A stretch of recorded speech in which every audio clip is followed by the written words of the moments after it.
The laser hammer. Nice.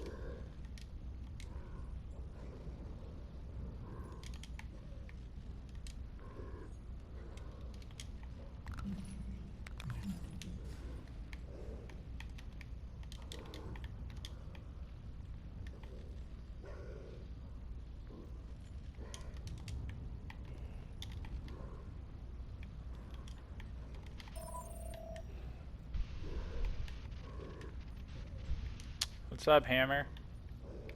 Hello. You the only one here? No, my friend's here, but he's talking to his girlfriend on the phone right now. Oh, alright, I get that, I get that. So I guess I actually am the only one here. That's alright.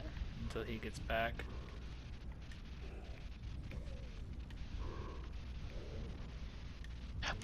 I've been going from chat to chat, telling a story that everybody's already heard. Oh. No, but I've been trying to succeed, and I'm hoping that you haven't heard it. Probably not. Alright. Here we go. Alright, go for it. Ah. I bought a bookshelf on Gumtree recently. Did that spark anything? Mm-mm. Hmm? Nope. Oh, okay. It was an amazing experience. I'll quickly tell you about it before I tell you another joke. But it was strange because it made me start to think about the way, like, our methods of communication have sort of changed over the years. You know, in the old days, if you wanted to go buy a bookshelf, you would just go see, like, Gareth the bookshelf guy, cause he was the dude in your tribe that made the bookshelves. He had a little bookshelf cave. He was reputable.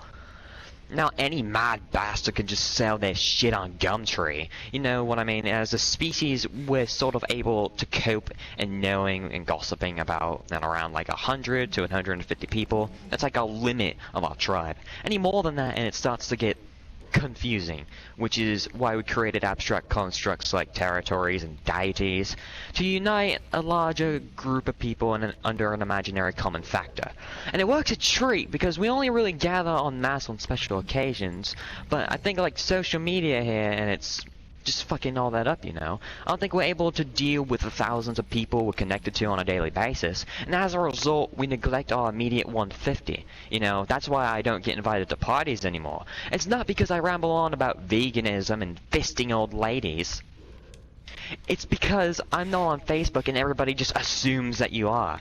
I am so behind on the births, deaths, and marriages of my friends, but I feel like the time traveler's wife every time I go to a party. And this is Tim, he's 6, he's our son now. Fucking didn't even know you were pregnant. Anyway, and you know smartphones aren't that great, you know that, right?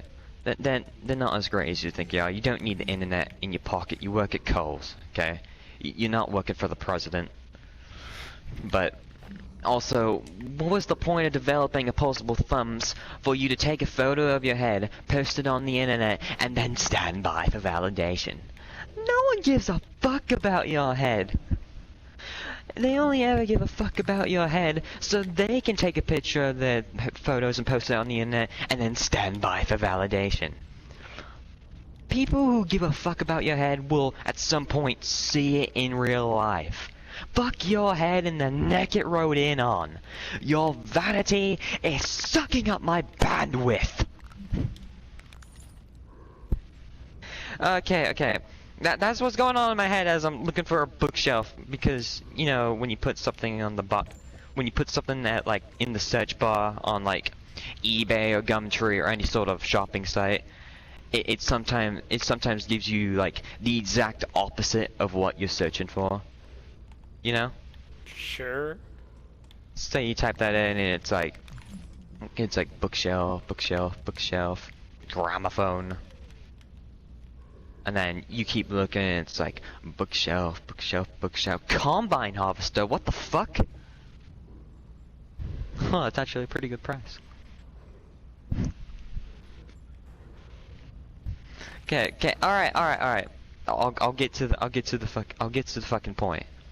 Anyway, on this particular day, I found 2 bookshelves that worked for me in terms of cost, and more importantly, geographical convenience, because I'd be fucked if I'm driving to Broadmeadows to pick up a goddamn bookshelf.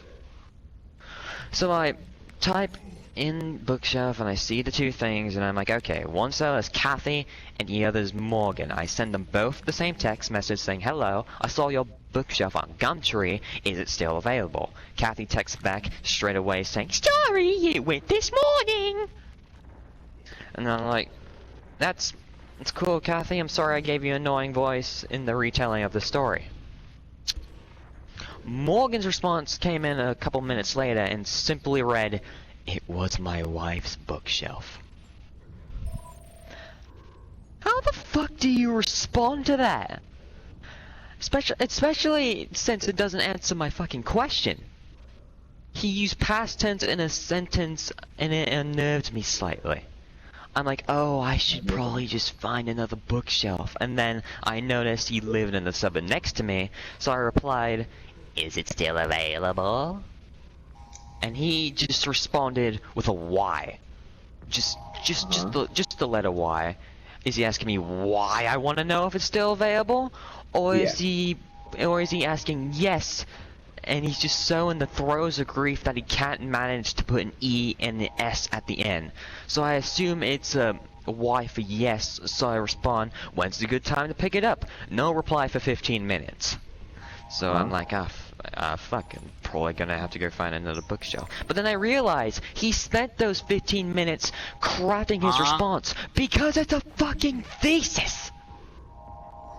He must have felt so bad about using a single consonant in his previous text that he just massively overcompensated with this one. Also, for some reason, he felt that the use of punctuation entirely unnecessary.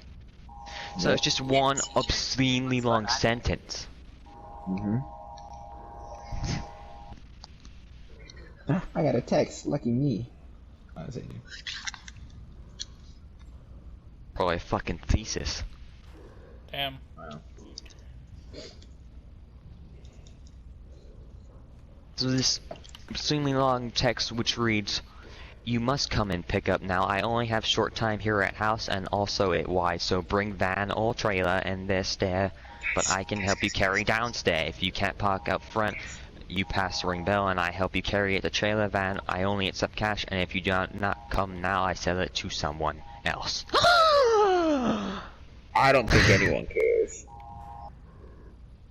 Nope. Again, I'm thinking she just signed another book. I should just find another bookshelf at this point.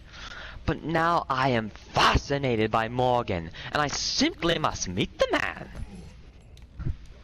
I drive over to his house before I left by sending the mystics. I go, I'll be there in like 10 minutes. He replied, okay, but spelt it like O-K-A-Y, which is fascinated me more because for some reason he used 4 letters to spell a 2-letter word and then 1 letter to spell a 3-letter word. Morgan's off the fucking chain!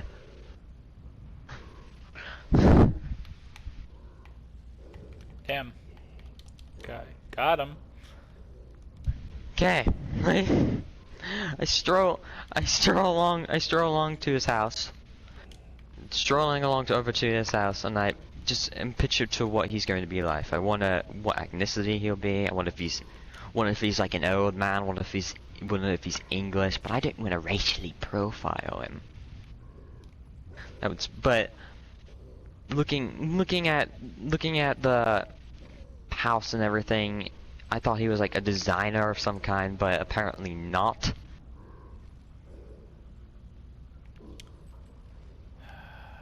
Jaden, kill me.